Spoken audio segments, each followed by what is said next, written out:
Hey guys, welcome back to Filter Coffee Football. Perfect time to inaugurate this jersey after an incredible performance by one young Bukayo Saka. Watford 2, Arsenal 3. A little nervy in the end, but got over the line. Were comfortable for like 90% of the match. Pretty similar to that Brentford result as well, where right at the end, kind of a little bit of loss of composure and letting the opposition sort of back into the mix. But speaking of opposition, let's first start. Actually, let's first start with hitting that like button, share, and subscribe. Yeah, because why not, right? But yeah, jumping on to the opposition, let's talk about Watford first.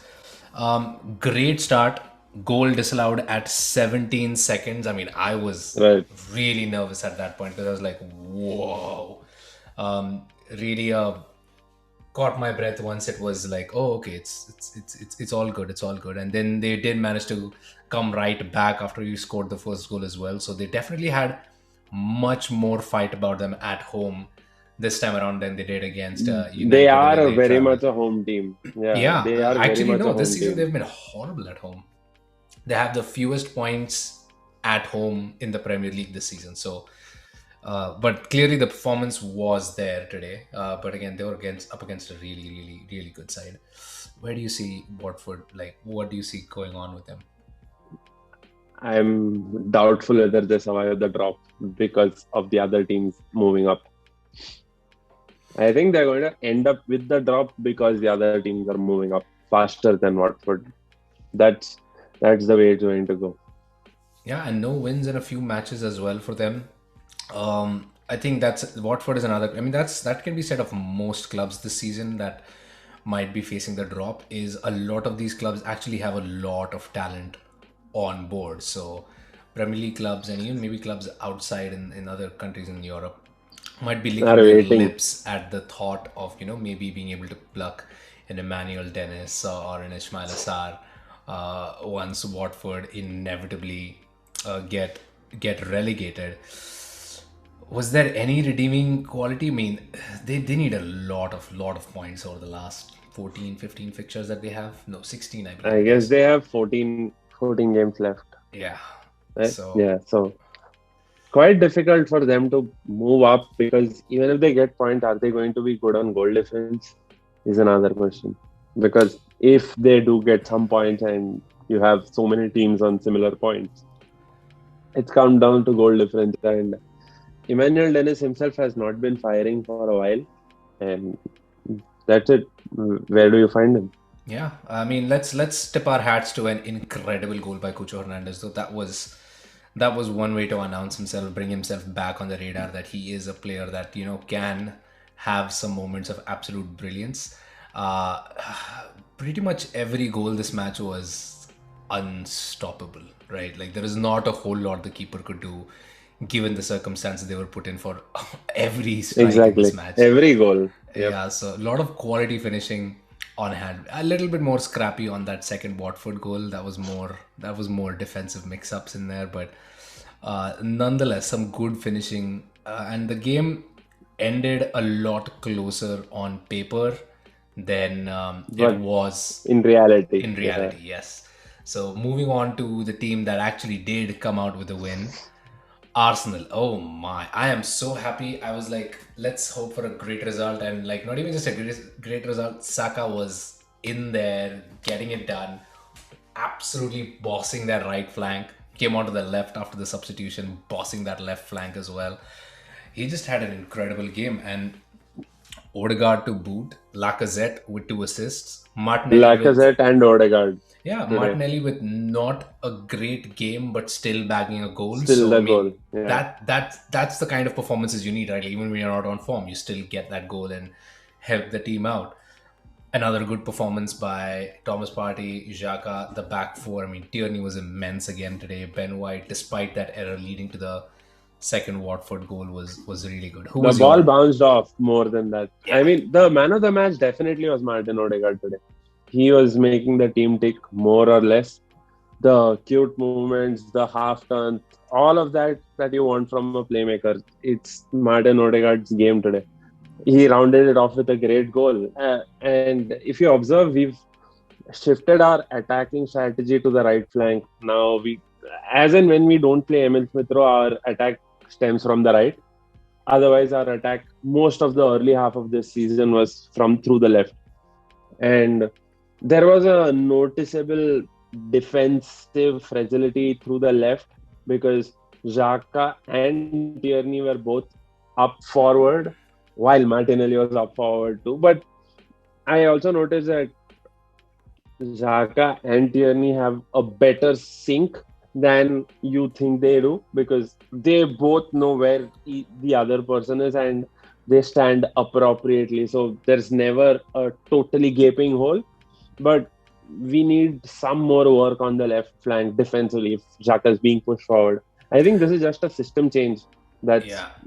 played on by Arteta right And now. and then there is a good and bad about that as well, right? Like the good thing about it is like Xhaka is nowhere close to our penalty box in that situation just because he is that up front.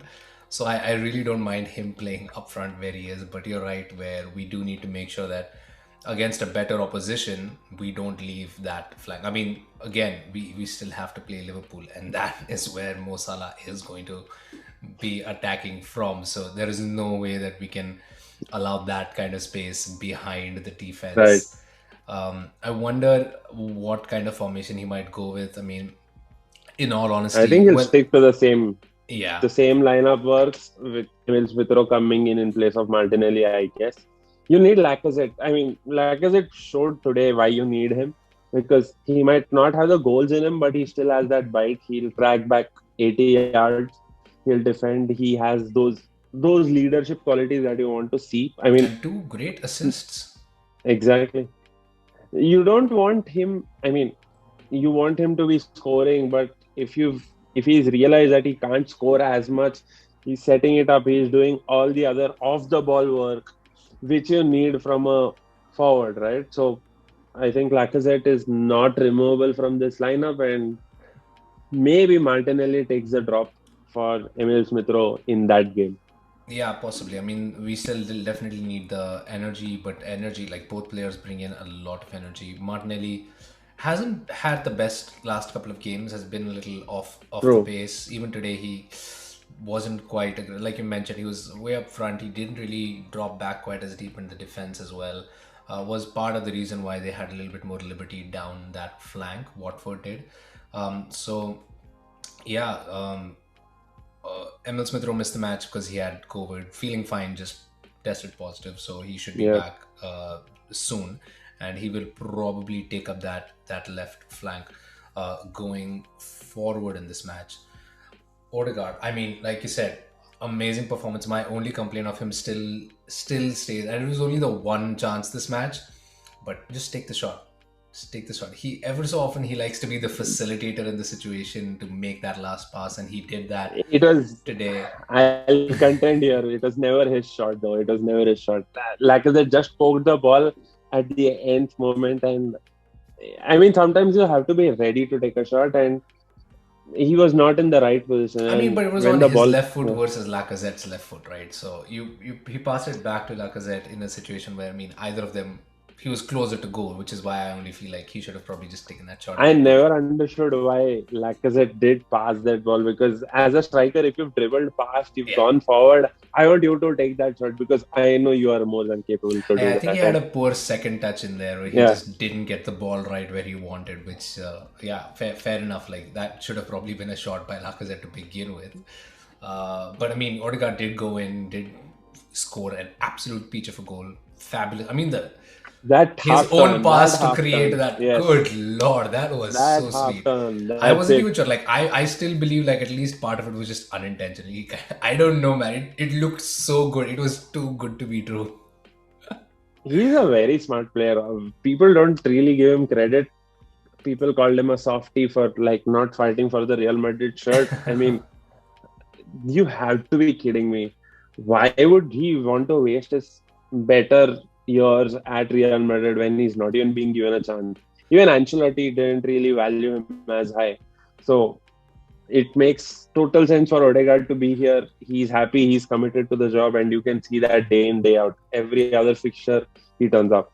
Yeah, more and more making himself a bigger contender for that captain's armband with every single performance at this rate. I mean, he's really dictating play as well. He's coordinating the attack as well. I mean, you see him vocal on the pitch too, which is absolutely amazing to watch. So he's really making himself stand out there as the contender for the Arsenal captaincy going forward. And He I is mean, captain of Norway, so yeah, and it's yeah, I'm more and more I'm starting to lean towards, yeah, I can see Odegaard when the captain still young. Incredible stat to throw out there. Arsenal only team in the league to have more than 50% of their goals scored by players younger than 21 this season. yep. So just again, great performances by the youth. This is what Arsenal had been. This is what Wenger was trying to build Arsenal up to, and he didn't quite get there. Hopefully, this time around, we will make all the right moves and make all the right decisions moving forward. But speaking of moving A huge forward, transfer window. Yeah. yeah. Speaking of moving forward, though, more immediate moving forward, we have Leicester coming to visit. Interesting match there. Vardy is back. Not not great on form. Yeah, Vardy is back. That's a problem. That is definitely a problem. Squeezed result past Leeds. I watched that match. It wasn't. Neither team were quite convincing. Of course, Leeds with the new manager going to have to start to hit the ground running, but you can give them a match or two to find their feet. At least did not leak goals this time around. Just the one goal. But Leicester, like you said, not the best of forms. Vardy is back, which is a big thing for them because he has still their goal scorer this season, despite how injured he's been for the most part of the season. So that's really our only point. But again, it's at home. We have been great at the Emirates so far this season. So, what's your what's your prediction for this one? Get a clean sheet win. I think we edge it 1-0 or 2-0. I think we do 1-0 or 2-0 because the quality right now is much higher than Leicester and we are performing at a better rate than Leicester. I do expect Leicester to fight tooth and nail. They do turn up. I mean, Vardy turns up against us all the time, but I think this time it's going to be a different battle. It's not Mustafi and whoever that he's going to contend with. Yes, a much more competent defense and a much more competent attack against a defense that, quite frankly, is struggling on their own front. So, yeah, I feel very confident going into this match, and we need that win because we head right into that Liverpool fixture with not too much time to rest as well. So, getting the 3 points in there will really soften the blow when Liverpool eventually roll us over, I guess. But we'll see how that goes around when that comes. We'll talk about Liverpool match after we get another scalp, get the double over Leicester for this season. But top four is firmly on. Manchester United lost today quite convincingly, and even with matches in hand, Arsenal are in the top four. Nothing that happens this game week, even Right if now. Spurs win tomorrow, nothing changes. Arsenal are officially in the top four from this point Currently on. in the top Yeah, four, yes. from this point on, it is literally our position to lose. So we need to just make sure we stick to that game plan, keep winning, and keep getting those I points in. I think we need Arsenal need to hit third. That should be the target. It's definitely achievable. Definitely You're not far away joining looking in at the Lee Chelsea. Dixon. Yeah, definitely. Why not? I mean, if your ambition stops at where you've reached, then what's the point of having an ambition, right? Oh, big words. It's it's very well very well achievable. I don't think it's going to be a huge deal. Although goal difference is something that we need to work on, but it could be that we could do a deal over Chelsea. We just have to win every game and hope that some results go our way. Yeah, I mean, just have to stop conceding sloppy goals in the dying moments of a game, and that should give us some more cushion in that goal difference region of things. But We yeah, that have was 13 more finals. 13 13 more more finals. finals. Yeah, top four is was quite like, if it was not set in stone before now, it's definitely there for the taking. So let's hope, let's keep our fingers crossed, and let's keep going the way we have been going. That was us talking about Watford versus Arsenal. Watch our other videos on our channel. Sorry for the fumble. And yeah, as always, like, share, subscribe. We will see you guys next time. Take care and So have a great day.